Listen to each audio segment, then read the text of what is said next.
Keberuntungan lagi-lagi tak berpihak pada angkatan bersenjata Ukraina. Pasalnya, satu lagi kendaraan militer yang dioperasikan pasukan Kiev meledak dahsyat hingga hancur total. Rekamannya ramai beredar di media sosial Telegram pada Jumat 31 Mei 2024. Tepatnya di wilayah Kasovyar, kendaraan militer M577A1 GE KSHM Amerika seketika meledak terkena ranjau saat baru saja tiba di tujuannya.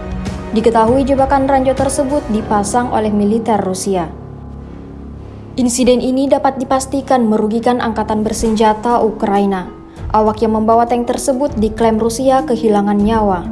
Hingga video ini beredar, beragam komentar dituliskan warganet.